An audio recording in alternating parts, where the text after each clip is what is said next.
What's up, guys? Steve here. Welcome back to my page. We're going over Turo. And is it worth it? Is it worth it to do it? Is it worth it to have a fleet? Is it worth it to deal with people on the regular, in and out of your cars, destroying your cars, taking care of your cars? Who knows, right? So let's get right into this. If you guys are new, make sure you like and subscribe. Hit that notification bell so you know when other videos pop up. I'm trying to get at least 3 videos a week to you guys and kind of give you the ins and outs of everything with Turo and how to make your fleet run better. So let's get right into this. How many cars can you do on your own? Can you do this full-time? Can you do it part-time? Can you make money doing this part-time? All these questions, so many questions. Is it worth it? Simple answer is yes. Now, let's try this again. Is it worth it to do Turo? No. That's the thing. How do you go about it? So is it actually worth it? And what are you going to have to put into it? If you think this is going to be 100% passive, you are dead wrong. Not going to be passive. I don't care what anybody tells you. If they do tell you this, you need to punch them straight in the throat because it's not going to happen. Yeah, and you can punch me in the throat because I did say you can make passive income in previous videos. That's on me. So I will say that it is very semi-passive. You can make money. So let's take, for instance, the Kia Forte. That thing went out for 22 a day rental. Is that passive? Yes, 100% for 21 days. But let's face it, when that car comes back, you're still working. You're still having to go pick it up from delivery. You're still having to clean it. You're still having to prep it for the next rental. You're having to go through any kind of damages that are on there. Now you're interacting with customers, renters, because there's damages to the wheels, interior, whatever you got. Not particularly the case in this instance, but it does happen. So like I said, it's semi-passive. You still have to work for it. Now, to answer the real question, is it worth it to own a fleet? I'd say 100%. But you also need to know, what are you going to put into it? How much time and effort do you want to put into it? Me personally, looking back at my last job, I'm 100% glad that I got out of that and I'm doing my own thing. But I will say, if I would have held out a little bit longer, I could have easily ran multiple cars and still had my full-time 9 to 5. Now, this was a job I was able to control my hours within reason. As long as my stuff was done, I had no one watching me. So I was under the radar. I was in sales. I was hitting numbers. Didn't have any complaints, keeping customers happy. I was able to pretty much do what I wanted to without having somebody watching over my shoulder, right? Perfect dream job, right? Everybody says, oh, I don't want to have a boss, this and that. I was pretty much there. I mean, yes, I would have a boss checking up on me throughout the week, just kind of seeing what's going on. That plane is loud. I don't know if y'all can hear it. But they would check up on me. We would have meetings. But realistically, I probably could have ran. Well, let's put it this way. I could run the fleet that I have right now, the 4 cars, hands down, no issues. It would be stressful at times. But if I just had to pick up and drop off points at one place and no deliveries, it would be cake. So it is possible. You guys can do this as a side hustle, 100%. Now, to go into this full time, I would say time out. We got to make sure you guys are running this legit for a while before you go full blown, just, all into it. Are you really ready for this? That's all I got to say. Are you ready for what you're having to deal with? So in my opinion, if you are going to do this full time, I would definitely do a few things different. Start off slow. Start this off as a side hustle. Get a few cars, see what you're actually having to deal with. I personally haven't had to deal with any stolen cars yet with my personal fleet. I have had to deal with a few late returns, which that part's a pain, but I'm also still doing the peer-to-peer check in and check out, to where I'm sitting there picking up the keys and I'm sitting there on my time waiting for a renter to show. Now, there is other ways to go about this to make it a little more passive than what I do, but that's just kind of how I'm doing this and how I'm recording the process to help you guys out. I will be switching over to this completely remote check-in, check-out process here shortly, but I just kind of want to give you guys an idea of what's going on, how to go about it. I will tell you that with the 4 cars that I have right now, I did decide to just cut all my deliveries. Now, am I losing out on rentals with this? Probably. I will say that I'm probably losing out on rentals. Am I still booking majority of the month? 100%. So I'm willing to take that risk. And at this point right now, I will tell you, if you're getting into the game, Make it as easy as possible on you. Yes, you are giving customer service, you are running a business, but make it easier on you. Make them come to you. Don't stress yourself out with, oh, I got a delivery at the airport. Oh, I got 3 deliveries at the airport. Now, how am I going to make this work? Because they're all within a couple minutes and I got to run the cars over to here, here, and there. Nah, quit stressing yourself out. Make them come to you.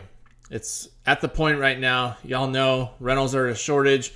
They will come to you, and you can just make it as easy as possible on yourself. Now, I'm not saying take full advantage of the renters because that's not fair either. It's not right. That's not how I would run my business. But just be legit, just, hey, this is where the car's at. Sorry I don't deliver. I've actually had people call me up. Hey, I booked your car, but I need it at the airport. Yeah, I'm sorry, I don't deliver. Well, this other person says they deliver for free. Okay, cool. I hate to lose your business, but if that's the route you need to go, then by all means, go for it. And just remember me on the next time. Or if they fall through, let me know and I'll take care of you. Still not delivering. But you get what I'm saying. I will also tell you that there's enough new renters out there that are coming out on the platform that you're not going to be underserved. You're not going to be overwhelmed with, oh, my car's sitting for too long. No, as long as you're pricing right and you're checking out the other videos on how to price your cars, you'll be fine. Now, back to the whole thing of, can you run this 100% passively? No, you can't. Like I said, it's very difficult to go 100% passive. You are still going to have to do your check-in, check-out photos. These have to be done 24 hours prior to your check-out and then 24 hours after your check-in. So make sure that you guys are getting these photos done. And then on top of that, when you are getting your pictures, it depends on what kind of level you want to go at. But after I'm doing my pictures, here's what I'm doing. I'm going through, taking my pictures. Hey, here's your car. Thank you for renting with me. Be on your way. It comes back. Thanks for the car. Hope it was great. Took all my pictures. Take it straight to the wash. I'm washing, vacuuming, sanitizing, and I know you should be doing this on there 100% every trip, and I know there's a lot of you guys that aren't because I've seen it in the comments, other pages. But regardless, I'm going through, making sure it's legit, cleaning the cars inside and out, and then taking pre-trip photos again for the next trip. So anytime a car comes in and out, I'm spending, I would say it's probably at least a half hour taking pictures after the trip, before the trip, washing the car, making sure it's on point. And that's not to mention the customer communication because you are constantly texting or, going through the app. I usually try, and I know it kind of depends on your clientele. If it's an older generation, then I usually just call them up and be like, yo, this is way easier if we just talk over the phone, but I will put everything in text so that way it just goes over everything that we discussed on the phone. If it's a younger generation, it's easier. They don't want to answer the phone. They just text, whatever. So just know that part is going to take time. If you are doing deliveries, remember you are having to pay for an Uber back, or you are having to pay for, not even pay for it if you're using a family member, but you're still taking up someone else's time. So it's not passive. You got to be really careful what you're doing at the airports because let's face it, if you get caught over there, depending on which airport it is, you are going to get fined. And depending on how many times you're doing this, they may kick you, they may start recognizing your cars and start towing them. Who knows? There's a lot of bad with that. So just watch yourself when it comes to airports. The other part you got to be careful about is where you park your cars. If it's in an industrial area, make sure that you're in with them and they know what you're doing because the last thing you want to do is have a renter show up for a car and find out your car got towed. Hasn't happened to me yet. I make sure I stay legit with everybody that I'm at, but I am also still working on trying to find new revenues of parking as far as where I can just do it 100% remotely. I'm off in the boondocks a little bit. It's growing and 100% not quite ready for Turo fleet in my area, in my neighborhood. So I am having to go into town a little bit. So just know where you guys are at, know what you need to do, and figure out what clientele you want to go to. If you're going for that lower end, the commuter cars, I say lower end, and it's only because I don't classify the lower end. Even if it's a new car, I don't classify it with the exotics. But if you're going for that lower end daily rental where you're just hoping that car goes out for, tourist trips and all that, and they're gone for a couple weeks, months at a time, then maybe you are able to do a little bit more of the contactless bookings, and it's a little bit more passive, but you are still going through, but you're not having to wait on a renter. If you're going for that exotics and the super luxury class, maybe you're wanting to provide a feel for it, right? You don't trust these people enough that you're not willing to just passively hand off the keys. So you got to be there. So now you got to figure out what's your time worth. So that's why I'm saying it's a very hit and miss. It depends on what you're willing to put into it. Yes, you can do a full-time job out of it. Yes, you can do a part-time gig out of it and make pretty good money. But just know it's going to take time. If it was easy, everybody would be doing it, which it sounds like or it looks like, and I've seen all the new listings, it looks like a lot of new people are thinking that, hey, we can do this because they realize there's money in it. Yeah, it takes a little bit of work. That'll weed themselves out. So just know what you're getting into and work with it. Have fun with it. That's all it is. It's a game. Don't get too caught up in the cars. I see too many people sitting here. Oh my gosh. Oh, they just did 95 in my car.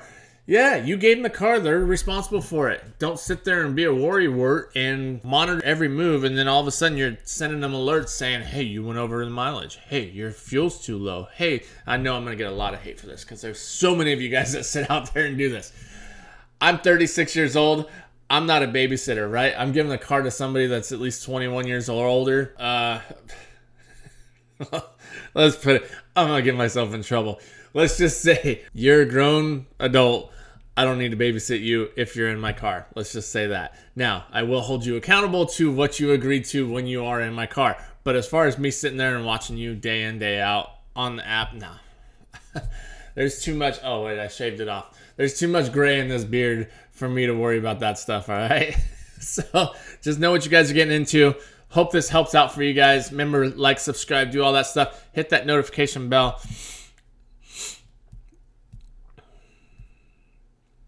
Hit that notification bell.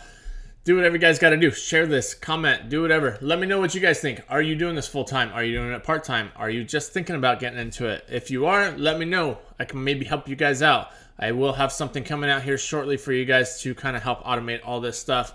But as for right now, it's just the YouTube. So like, subscribe, follow, do all that stuff.